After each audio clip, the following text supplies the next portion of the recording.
Welcome to another episode of the Full Force Weekly, brought to you by GeneralsJoes Reborn.com with me, Christopher McLeod AKA Diagnostik80. For today, I don't know why I said it like that. For today's episode, I'm joined by the awesome Patrick, Notpicard Stewart, and Justin GeneralsJoes Bell. In this regular video series, we round up all the week's news in the world of G.I. Joe. It's the Full Force Weekly, which we'd rather not have to do right now because we've already done a recording and I'm so tired and I know this is going to be the longest day ever. I'm busy using a VPN so I can buy like 20 different major bloods on the Pulse right now. I always think VPL when you say that. Visible VPI. Panty Line. Yeah. And it's not a visible panty line he's talking about, I hope. Oh, I've never even heard of VPL. Yeah, it means if you're wearing really tight pants and you can see your underwear underneath it because they're that tight. Good to know. Never heard of it. Learn something new every day. That's why I like this show, Chris. You know, come on for the G.I. Joe and stay on for visible panty lines. All right. And with that said, let's get stuck into the news. Let's get stuck into these panty lines.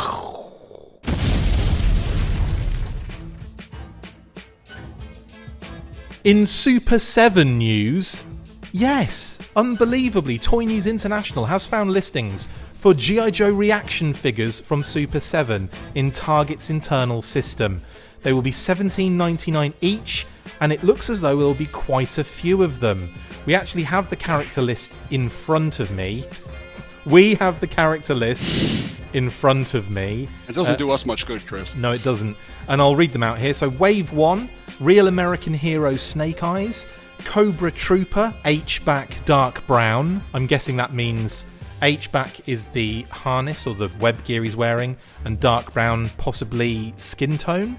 Cobra Trooper H-Back Light Brown, Cobra Trooper Y-Back Pink, Cobra Trooper Y-Back Light Brown, Green Shirt Pink, again I'm guessing skin tone here, Green Shirt Dark Brown, Green Shirt Light Brown, Quinn, Cobra Commander, Destro Scarlet Baroness, and Wave 2, Snake Eyes Comic Version 1, and Cobra Commander. Now, wow, this kind of, again, news kind of coming out of nowhere. And I full disclosure, I fell asleep early last night. This is Friday we're talking, so Thursday night. Very early, much earlier than I usually do. And I woke up at 3 a.m. to the news that Super7 were doing a reaction line for G.I. Joe. So what's the first thing I do? News burst at 3 a.m. in the morning. You're so crazy. That's what I have to do. I just have to keep up with the Joneses. And and so... Wow, and later today, we got news of this new Wave kind of layout. So you guys have you guys not seen this yet by the reactions that I had when I read out those figures? No, I'm just very good at acting. Oh, good, brilliant. I did. I read the quick list of the names a while ago, but then got captivated by classified stuff on the FanFest Friday, so I didn't really. I saw them, but did not truly appreciate them. Well, obviously we don't have to get into every single minutiae here, but interesting to go with Super7 reaction G.I. Joe's 3 3/4 inch. What are your thoughts on that? Starting with you, Patrick. Well, down there, yeah. a bit of a mixed bag. Reaction G.I. Joe. 5 points of articulation G.I. Joe, to be honest, is not something that really thrills me. How dare you? But Action Force. Well, yeah, that's true. The Action Force figures, I just look at them and I do love them. But those classic, those fit perfectly with a classic 5 POA feel because they are classic 5 POA figures.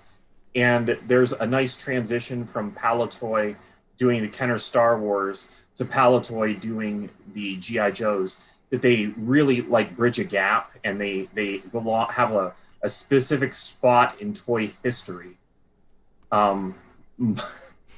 Much like good save, Pat. Good save. I was just going to say, you dug yourself out of that hole beautifully. Well done. History had kind of decided that 5 POA was the way of the past. So it seems like, much like the dinosaurs, affected them.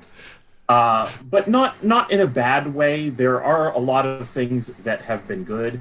I will say just right away that the reaction line has a bit of a mixed reaction to it, fans. And I think part of that is because of the fact that a lot of the things that were originally out there in just huge quantities was because of the fact that Super 7 had teamed with Funko, and I think that it was Funko really just opening the floodgates, releasing everything, and they kind of were taking this approach of if it looked a little doughy, it probably was the correct way to make a 5 POA figure.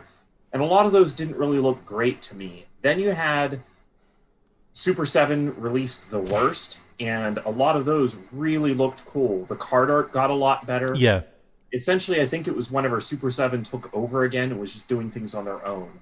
So I will say that as far as the reaction line goes, the good news is that we are in the hands of Super 7 and not so much Funko. Yeah. Transformers look pretty good in the reaction line, don't they? Like they do. And I picked up the Optimus Prime, and he's a lot of fun. It's exactly what I wanted out of a 5 POA figure. I think that reading this list, it kind of puts my brain into two places. And I'm wondering, it starts to build some expectations. Yeah. I think that what I'm expecting is something that's very true to the appearance that they were in the comic book. Yeah.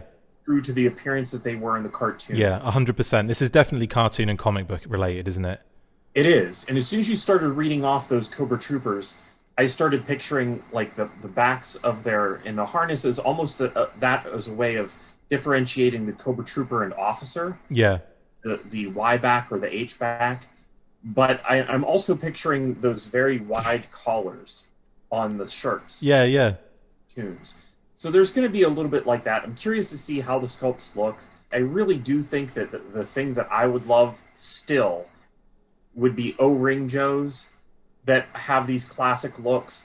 But I am really curious to see what Super 7 does, because as I said, as far as the reaction stuff goes, there definitely was a huge bump upward in quality whenever they took over doing it by themselves. Awesome. When you mention that whole thing about the two kind of phases, it's true, because you've got RAH Snake Eyes, which sounds very much like they're talking about the comic, and obviously Quinn as well. When you mention Quinn, that's comic related, so that you know that you're going to get some cool comic stuff. But yeah, the green shirts and all that kind of stuff, that is screaming Sunbow. So I feel like, and it kind of makes sense to me that Super 7, reaction especially, would focus into those areas of G.I. Joe when you've got the action figures currently kind of in a different universe, a different kind of world, focusing in different, homages and inspiration, rather than, doing the figures that you saw on screen or in the comic book pages. So I think there's a place for this, honestly. And clearly they think there's the place for it, otherwise they wouldn't be doing it. That's right. If there's one place where we could get a trooper with a purple helmet like the Deke series, or if we could get like Metalhead's grandmother as an action figure. Unreal. I definitely don't want that. It's one of the worst episodes ever in the Deke cartoon.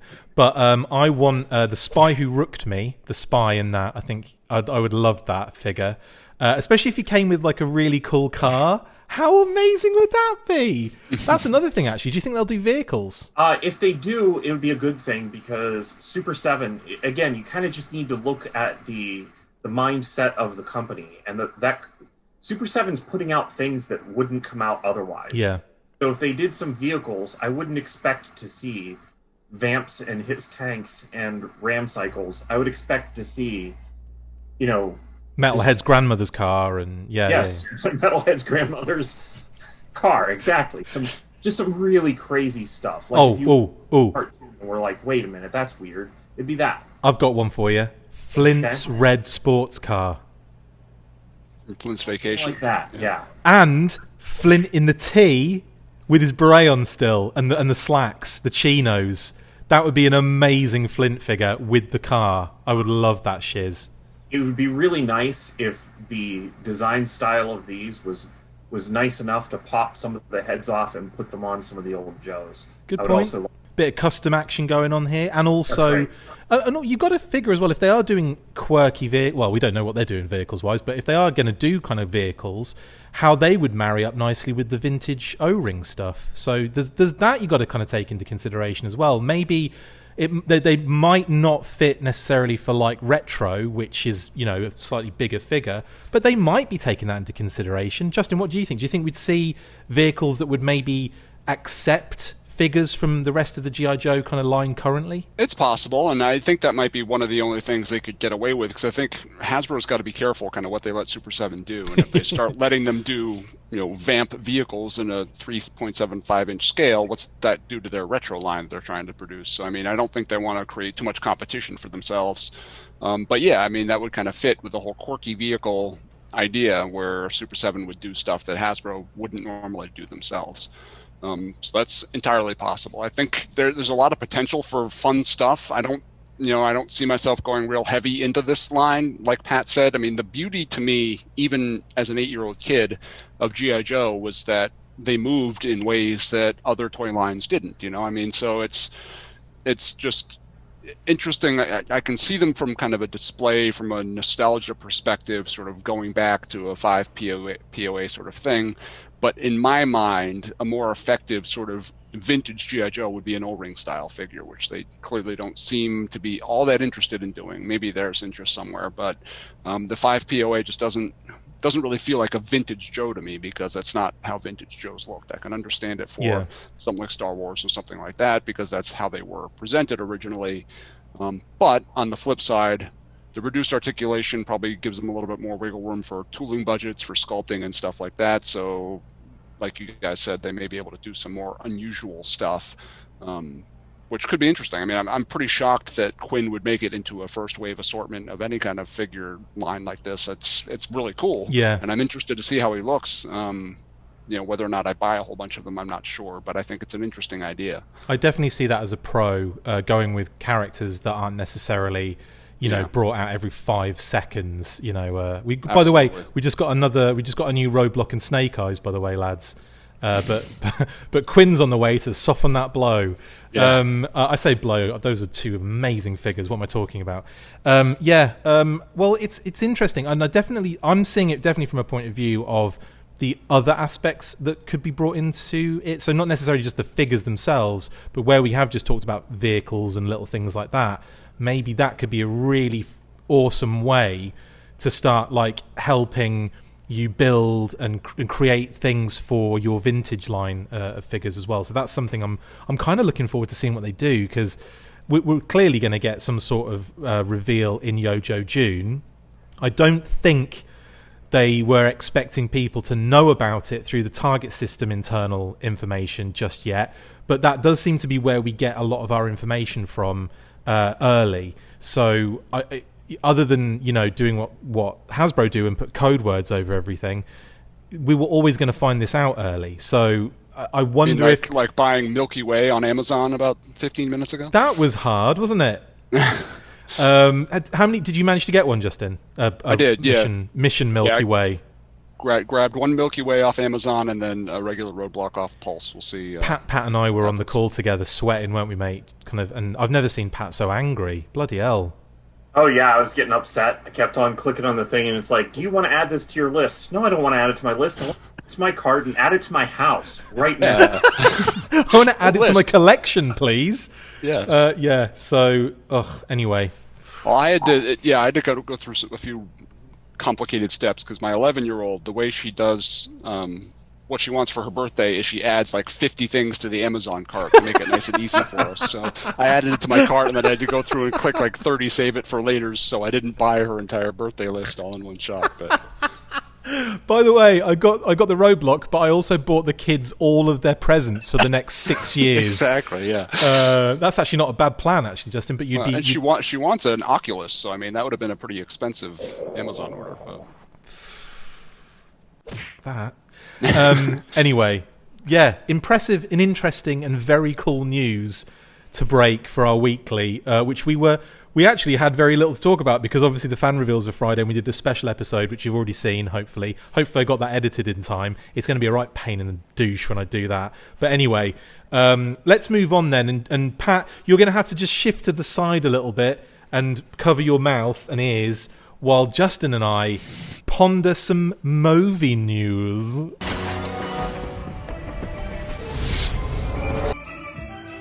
Yeah, this one's going to hurt a bit.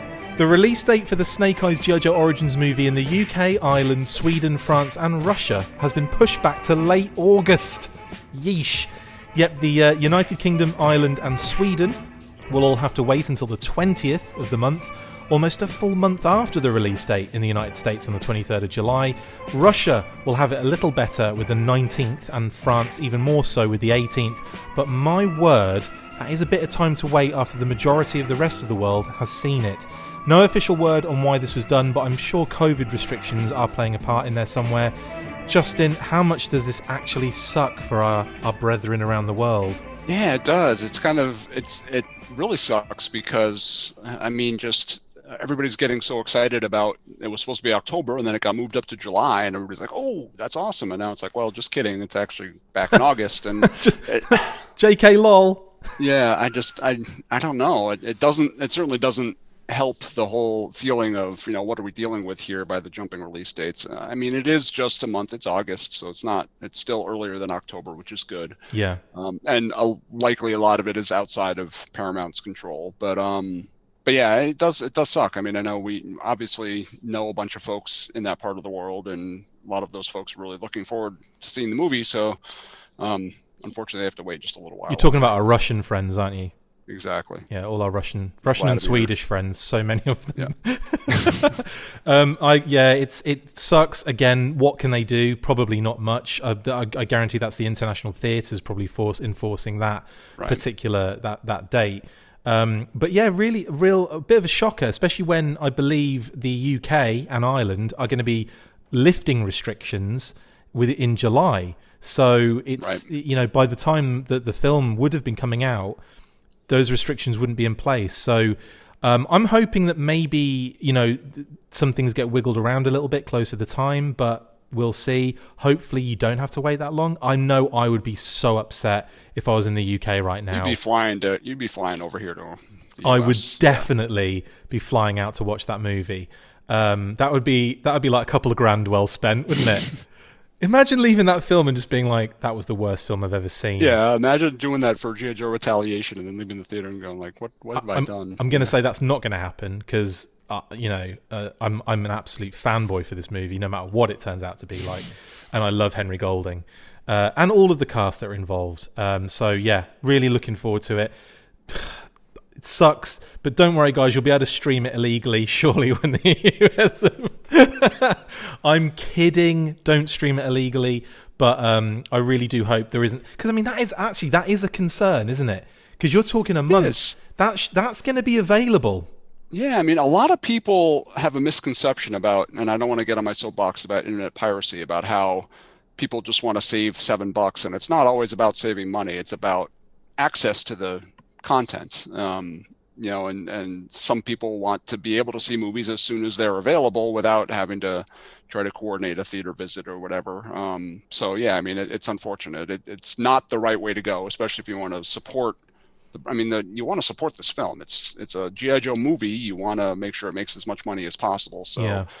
So that's really what you want to do. If you're a G.I. Joe fan, you want to go see it in the theater. You want to prove to Paramount and to America and the world that G.I. Joe is a viable brand and it generates income. Plus, you want to help the theater employees, and not take money out of their pockets too. So yeah. But yeah, I mean, a lot of it has to do with just wanted to see the film. I know if I lived in that part of the world and I was told that, I'd have to, and there's the whole spoiler aspect to it too. So bad that, isn't it? Spoilers are all over the place, and if you're waiting a month before you can see it, I mean, how are those people going to? These people are visiting G.I. Joe user groups, all day long, Facebook groups and stuff like that. How they're not going to be able to participate in any of that discussion, and how do you do that? And how do you expect your American brethren not to talk about the film for a month so you don't? I mean, things? we've spoiled the plot twice on two separate occasions. Exactly. But yeah, really sucks for our friends and everyone that we know out that's going to be suffering with that delay, I guess. But that is what it is, and I hope you can get to see it legally sooner somehow. Even if it does mean flying out. Maybe Paramount will fly everyone out from each of those countries that want to see it to the US for the premiere. Maybe that would be the worst idea I've ever had. But in any case, can you imagine a plane full of 200 G.I. Joe fans all crammed together?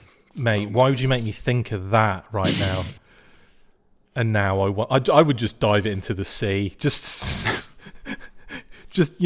done, fixed.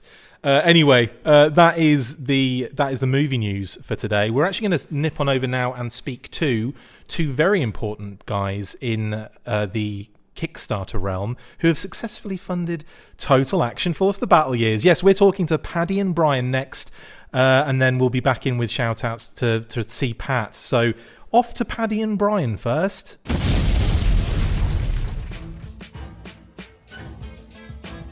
Right then, I am joined by Paddy Lennon and Brian Hickey from the Total Action Force: The Battle Years Kickstarter, or should I say, successfully funded Kickstarter as of Thursday evening.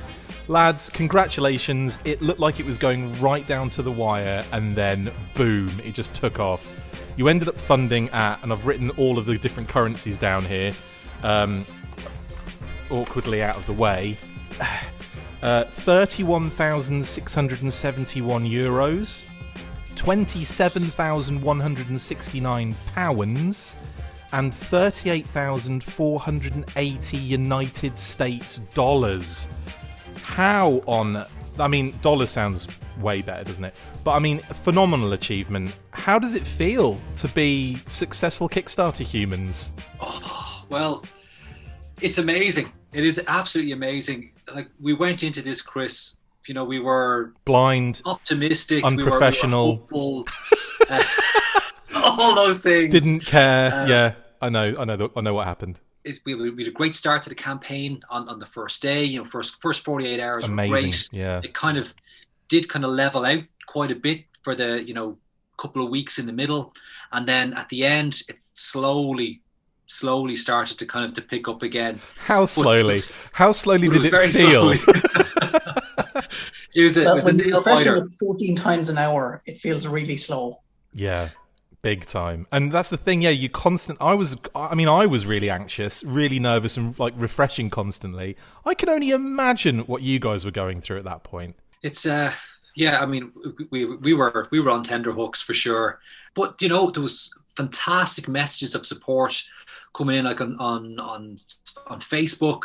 People were commenting on our posts, and they were sharing the posts, and we were getting so much support from people who really wanted to see this happen. We were getting, that was just me. Direct mess. That was mainly you. It's just me going, guys, I really want this to fund. Messages from Chris every 14 seconds saying, "We got another. Are you there yet? You got another euro. You got another euro." Again, loads of direct messages from people as well, just helping us to keep our spirits up. And when it came down to the last, not even 24 hours, oh man, it was probably the last maybe 15 hours, just momentum started to build, and it went over the line and then some. And look, massive thanks to everybody who followed along, who supported, who spread the word, who pledged. We're really grateful, and I still haven't got my head wrapped around it all just yet. Well, it's an incredible achievement, honestly, and just funding itself. I mean, at 30 grand euro, and the whatever the equivalents are in other currencies, which I seem to have on. I have on the desktop and my phone, two completely different currency converters when I was looking at it. So I'm I was getting lost. I was like, have they got Have they got it yet? I can't tell. So it's just amazing to see it kind of rocket, not just to that point towards the end, but then to kind of surpass that and kind of keep going. And then when it hit the 30 mark, I was just like, that's amazing, because that means, because you cut down, didn't you, the Special Weapons Force like aspect of it to try and, you know, kind of reach like another manageable stretch goal. So I mean, take us through that if you could. So basically what happened is we knew we had planned, obviously, originally have a stretch goal of 40k to add 32 pages to the book to cover off Special Weapons Force based on Ray Murphy's Customs. And then as we were getting down to the wire, we're like, can we cut that down and maybe halve it and maybe halve the distance between the stretch goal and the funding amount? And Brian went back to the printers and asked for an updated quote, and they came back with a figure that we could work with. Cap in hand. So, yeah, basically, you know, if this is passed to you in a brown envelope, how much will it cost us? And the printers in cash, untraceable bills, gold bullion with no markings. And the printers came back and said, yeah, we could do it at this price. So at that we could say, okay, then we know how many backers we have, we know what the postage cost is going to be, so we can cut it down to 30,000. And we announced that last night, alongside some reveals of some of the photos Brian's taken. Oh my goodness! I'm flashing them up as we're talking, by the way, because because just encourage people to get in at that last minute, try on get that unlock. So I mean, I was looking at it like when it hit funding, I was ecstatic. I was like, yes, brilliant. But then that thought washed over me of there's still a way to go to reach that first stretch goal for the Special Weapons Force. So when you said it was 30k, I'm still thinking that's still a ways off. I'm not sure if they'll make that. And you comfortably made it. Well, I say comfortably now. At the time, it was, we were all kind of going, yeah. But like, it seemed to like hit that point, and then it surpassed it comfortably. Is what I mean, really, more than anything. It went past it, and then it wasn't in that zone where you're thinking, if someone backs out now, we're losing that. It just seemed to be nice and comfortable up there. So I was kind of thinking, great. Because that Special Weapons Force, you guys put so much work into it already. Ray's customs are stunning and need to be on show anyway. Brian, the dios you've done for it, incredible. And Paddy, I know you've written all of that stuff already. So it's kind of like to miss out on that would have been a crime, honestly. Yeah, I think so. Like, I'm very happy we're going to get at least some of that content in. Absolutely. It was. We knew it was good content. It's something that, like, you know, Ray's not the first person ever to make a Special Weapons Force custom. You know, they have been done in the past, and they've been, you know, shared around online. But to bring the full squad together in their entirety, very faithful to the production photos or the pre-production photos that Dave Tree reveals many years ago.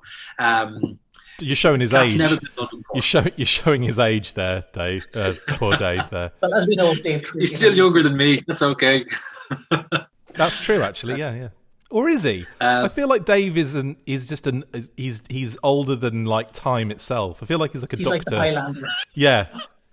Even though I'm a McLeod, so how does that work? But yeah. You're an Eternal. Or hang on, that's Marvel Universe, isn't it? Anyway, we're getting everything crossed here, aren't we? It's like an old school Marvel UK crossover thing going on right now. Okay, so Special Weapons Force, massively important to get that in there, like you say.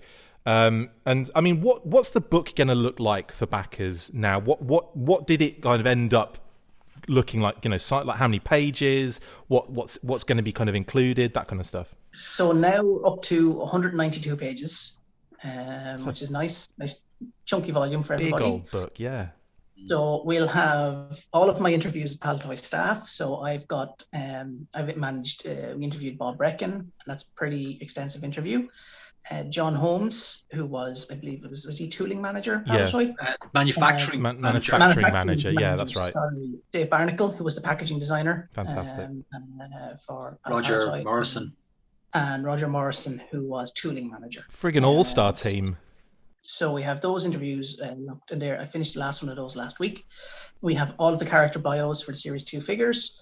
We're going to have vehicle pages as well. Brian's is working on the format of how they're going to look, because we won't have comic art for those, but we can probably do some photography with those and have, you know, discussion of all the vehicles. And we will have, I think it's 7 separate little articles on the history of the Palatoy and the development of Action Force, and then a fairly chunky section on the various releases in various years. We have an article on unproduced prototypes. Thanks to Dave Tree. Brilliant. We have pictures of half a dozen concept pieces of concept art that I don't think have been revealed before. Which obviously we shared one of those the other day with that enemy bomber, but we have more stuff coming there from Dave Tree.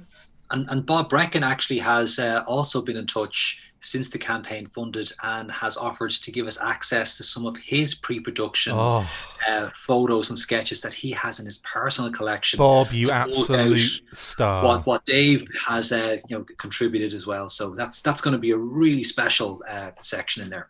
Bloody love Bob to death. And then, of course, we have all of David from Hibernia Comics' content as well. So he is currently working. He has a list of creators and editors on Battle Action Force he's going to be interviewing, and he will have profiles of anybody he doesn't get to interview, and a history of the comics as well.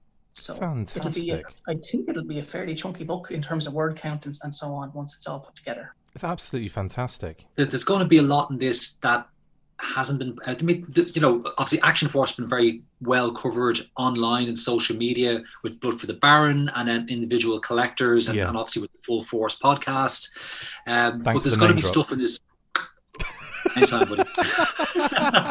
There's going to be a lot of stuff in here that hasn't been out there in the public domain before. So this is going to be a very special book for collectors. And, I know I talked about it on the Talking Joe podcast where I'm kind of firmly that's rooted. My old stomping ground, by the way. I used to be presenter and editor for the Talking Joe podcast. But then again, that doesn't say much because they've had about 50 presenters on that show. So shout out to Mark and Jay and Tim Steve. and Tim and everyone involved with that. Yeah, absolutely. As I was saying there, like the comics side of it is something that I'm a massive fan of. I love those artists, I love those writers.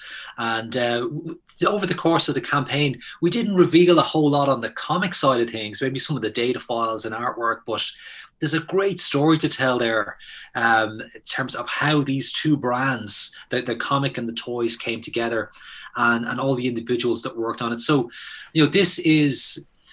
Well, obviously, the book is about the toys. That's primarily what it's about. But there's a great human story in that book as well, looking at the creators on both at Palatoy and at IPC magazines and bringing that together. And that's what I love about this particular book. It's got that other component to it.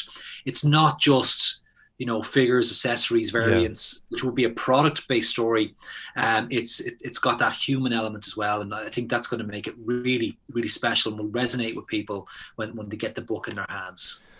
Can't wait to get this thing in. I adjusted my pledge about 6 times while that was. I was trying to create my own pledge level, like something like Uber blood, but I couldn't do it. But honestly. Fantastic stuff. Now that it is funded, what are the next steps to get this book done and in the hands of me? I mean of the backers, but mainly me. Well, it's the writing side of it is almost complete. I mean, Paddy's has done Trojan work. We're hiding in horses, left, right, and centre. Copy editing, proofing, and that sort of stuff. There's not much left on that side of it to finish. The comics side of it, David is kind of knee deep in that at the moment. A lot of the dial work is done. All the design styles for the book are there. So what we have now really is mainly an assemblage job. So one of the first things I'll be doing from Monday is contacting the printer and booking in a print slot for later this year. That will guarantee that we can have the books out in people's hands before the end of the year. So we had said on the Kickstarter page that we were aiming for kind of December of this year for people to have the books in their hand.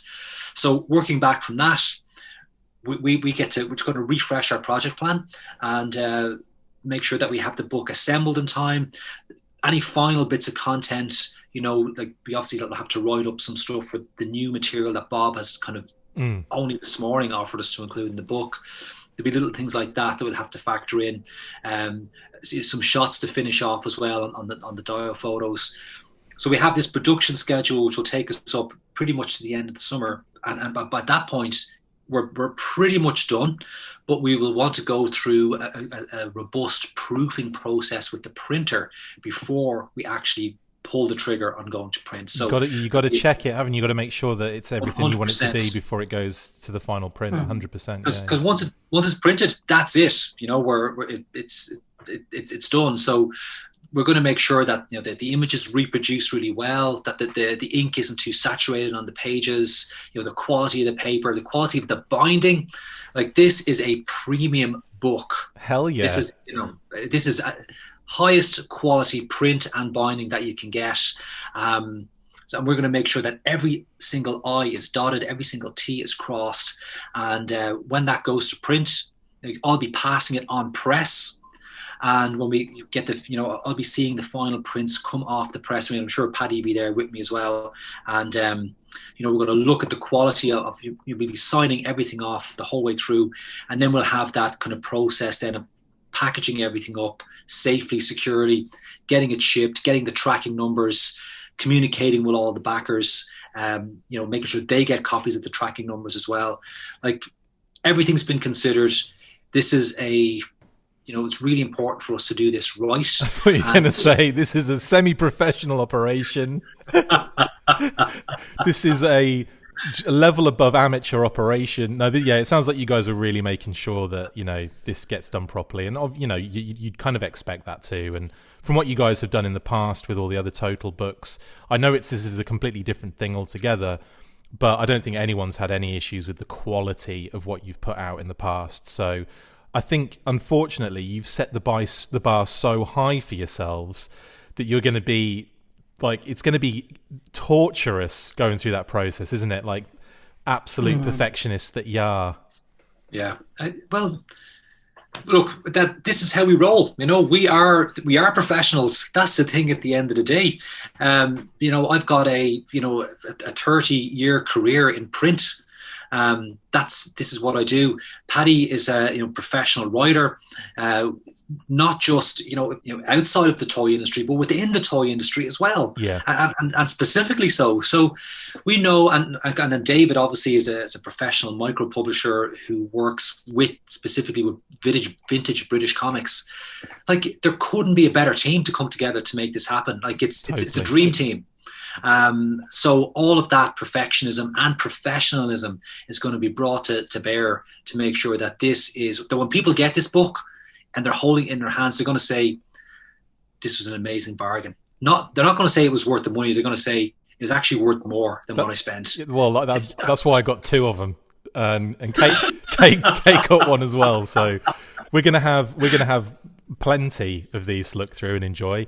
Guys, I cannot wait for this. Thank you again for doing what you've done. Congratulations as well.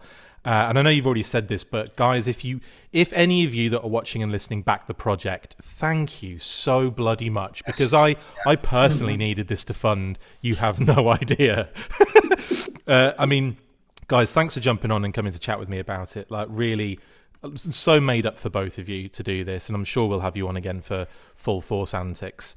Thanks, guys, for jumping on. Any final things you want to throw out there before we go? Just to thank everybody who helped us publicise it. Obviously, you, Chris. Thank you. I was waiting for that. Jesus, took your time.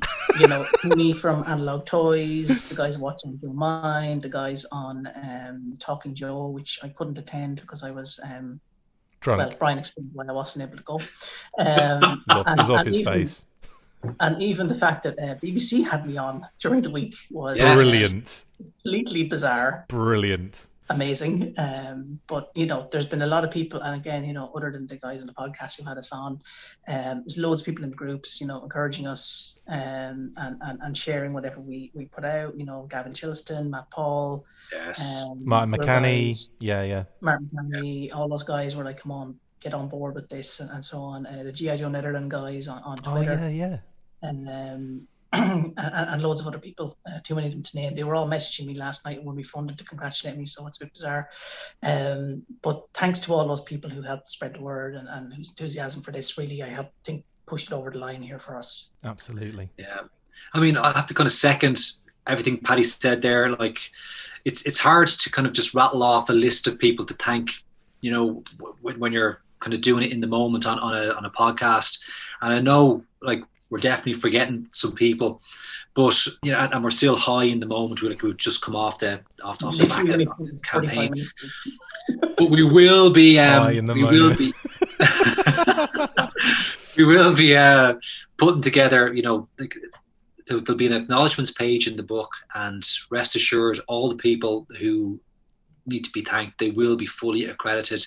I mean, off the top of my head, people like Dave Tree, super guy, coming in there and saying, look, I've got this. No one's ever seen it before. And we were like, this has to happen. This has got to go in. Bob Brecken as well, getting in touch with the RoboSkull artwork and concept drawings. Like, brilliant. That's something we have to get that in there. It's too good not to have it in there. Like, I can't. All the backers, the people who backed, who got on there, who pledged, who backed, who upped their pledges to make sure that we got to that, funding goal. And there's a lot of people who did that. That wasn't just one or two. So many people upped the pledges there in the last, 48 hours to make sure we were going to get there. Oh, a couple of people, a couple of special thanks. I think just on your behalf. I'm not doing this. I'm talking for you here. But I know that Adam Riches made a wonderful post at some point, like really long, one of his classic posts. Yes. And that seemed to have a big effect, because I noticed a couple of people jumped on shortly after he'd posted that. That was really nice of him to do that. And I know he's been wanting this so bad as well. Like, as soon as he saw what was coming, he was like, I need this in my life. Ben Conway's another one. I know he's been messaging me a lot as well, off on the side, kind of. We've been talking about it all night as well, along with, I've been in so many chat groups, like with you guys, with the Full Force presenters, with Ben, with other people. So I know they've all been like, keeping a keen eye. So I thought I'd shout them out, just because we kind of went through it all together last night as well. And it was nice to do that. But anyway, guys, thank you so much for jumping on and chatting with me. We're gonna hoss back over to Pat and Justin for shout outs. But lads, I'll hopefully catch you on whatever we do next. Oh, listen, thanks a million, buddy. Thank you, everybody. That's brilliant.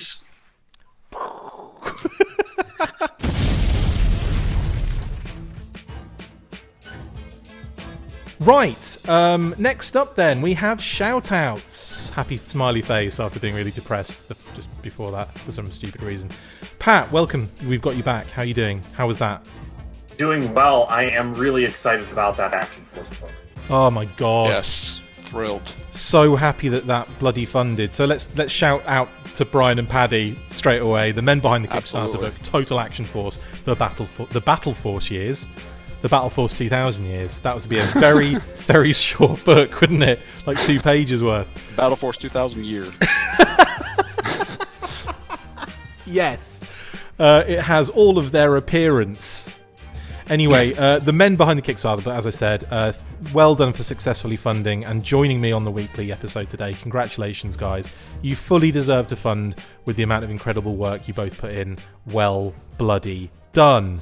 Pat, let's start with you. Give us a shout out. Just shout out to Philip still. We had fun on our last live stream. I'm hoping to put together a talking point sometime soon, but just still shout out to Philip. I don't really have anything new this week, so just that. And I am really genuinely excited about that Action Force book. Aren't you getting a classified Mission Milky Way in the post at some point as well? I sure am, if not 2. in like September or something like that. Justin, how about you, mate? Any shout outs? It's been a pretty quiet week. I don't think I've got a whole lot of shout outs beyond Patty and Brian for the successful Kickstarter. Yeah, I mean, I haven't really gotten a whole lot of new stuff in this week. So yeah, I just been kind of head down, excited for FanFest Friday, and don't really have a whole lot of shout outs to talk about. There's a shout out. That's true. FanFest Friday. FanFest Friday, yeah, big time. Man, yeah, it's been a wild ride, over the past. It's probably been about 18 months at this point. Maybe not quite 18 months, but over a year of kind of watching G.I. Joe Classified come from concept to reality to sort of where it is now. And while there's still plenty of vocal opposition to it online, mostly and related to the Target exclusives, I think. Never heard of it. Never heard that. It'd be pretty tough to look at, that first image we saw of, what was it, Snake Eyes Deluxe, and then look at where we are now, and kind of, you can see where the evolution has happened and kind of how far this line has come in a relatively short period of time. And the great thing is, Yojo June has just started. I think we've probably got lots more to come this month. They were already talking about another event focused on Snake Eyes. I wouldn't be surprised if there's more figure reveals coming. I mean, I don't know that for sure, but it certainly seems possible. Something I forgot to mention. They mentioned that the retro line was getting a reveal during Walmart's Collecticon. So that was something I forgot to mention previously on the Newsburst special. But yeah, that's another thing. But we've mentioned it now, so I've covered my bases. Perfect. People forget, I think, that G.I. Joe has been largely deceased for many, many years, and the fact that we've got movie news and Jada toys and Super 7 and Classified and remote controlled truck, remote controlled Vamp Mark II. It's just I hope people are really trying to soak some of this in. For all the frustrations about the Target exclusives and stuff like that, I hope you can at least appreciate that G.I. Joe is in the mainstream for the moment, and you gotta learn to kind of take a breath and appreciate it when it happens. A lot of time, with the ramp up to Rise of Cobra and Retaliation, G.I. Joe was everywhere, and you kind of forget that how much of a driver Hollywood films can be to kind of get things elevated that way. So big shout out to Hasbro and all the G.I. Joe folks and the community and stuff like that, who are all really excited about where the brand's going. And I think, the frustration we see over the Target stuff is people being frustrated. They can't get the stuff, which is, it's good in a way. It's not good because you want people to, whoever wants it, to get it, but they're excited about it. It's I think emotion is better than apathy, whether it's frustration because you can't find it, or glee because you did find it. Any of those is better than just not caring. So I think where things are looking up, and I suspect things are going to get better. So I just want to give those folks a shout out, and really looking forward to how 2021 shapes up from here on out, because I think we're in for a really awesome back half of the year. Well said. And I will also I'll shout out Haley and Paul and Lenny. They did an amazing job on the stream today, and Lenny, I've just been speaking to him on Messenger, and he was really happy with how things went, and he was really excited that we were excited. So great big shout out to you guys, doing an absolutely marvelous job. Right, next up then, as always, big shout out to all the family and to my wonderful wife Kate, as I always do. I always start with that one, because otherwise I'd be probably because she lives with you and she's going to knock you out of your chair. Yeah, I was going to say leave me, but that's probably more likely. To Brian Sauer, who, if I don't give him a shout out, he'll do the same. He'll divorce me as well. Who continues to create some amazing graphics for us, including our new Summer Q-Force theme, which I'm not sure if you've noticed, guys, because how can you? Can you see it? Yeah, if you look around. Oh yeah, look at that. Oh, the sea lion right there. I like it. That's great. Brilliant. I never thought for a second that would happen, and it did. And we turned into the Brady Bunch for a second. It was brilliant. Anyway, yeah, wonderful. Beautiful summer kind of theme, yellow, blue, and then the Q-Force red. Fantastic stuff. Thank you very much, Brian. It's gorgeous. Related to Brian, in actual fact, is the announcement that Armour 2 at the Assembly Required Mass Online Rally number 2 is happening on the 7th of August this year.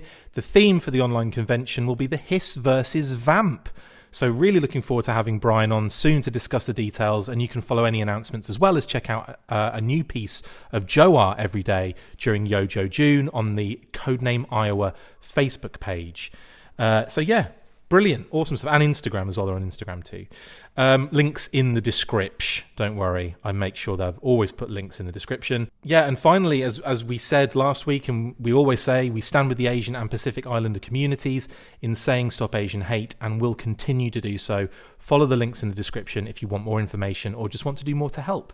And finally, to our patrons, listeners, viewers, thank you so much for all of the support. I know you've been really excited recently with all we've been doing on Patreon, and really excited with what we've got content-wise coming up for you. So, yeah, thank you for continuing to support us and keeping Justin in new clothes. And I get paid for this. What are you talking about? No one gets paid for this. All the money gets pumped directly into summer Q-Force themes. Money well spent. It does. Brian's out there going, I didn't get paid for this either. Anyway, that brings us to the end, guys. Where's all the money going? That's my question. You don't get paid. I don't get paid. Pat doesn't get paid. Brian doesn't get paid. It's going on these sexy G.I. Joe jackets. That's where it's going. It's fair enough. It's not. Guys. Behind you, isn't it? It goes. That's where it goes. Unicron, yeah, that's like 6 months worth of Patreon right there. And the rest. That's the entire Patreon right there, ever. And that just took a little chunk out of it. Anyway, he's not even dented. Right, guys, absolute pleasure to have you on again, twice in one day, thrice. Should we do another one after? I'm kidding. I will speak to you guys hopefully next week as well. I love having you on. It's great. This is the best show ever, and I appreciate you very much. So thank you very much, guys. Thank you. This was great. Thank you. It's a fun morning. Is it bollocks? That brings us to the end of this episode. Thank you for watching the Full Force Weekly. Massive thank you to our awesome guests, Paddy Lennon and Brian Hickey, who were basically effectively hosts anyway, and to my awesome other co-hosts, Patrick Stewart and Justin Bell. See you next time, and as always, after 3, 1, 2, 3, Full Force!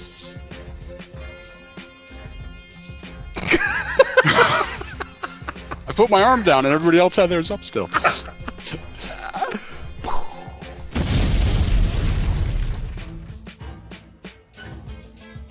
Make sure you get involved with the discussion by liking, sharing and commenting on these videos, and as always you can keep up with the show after listening by following on Twitter @TheFullForce, liking the Facebook page facebook.com/TheFullForce, and if you would like to contact the show you can message us on either of those platforms with feedback and questions.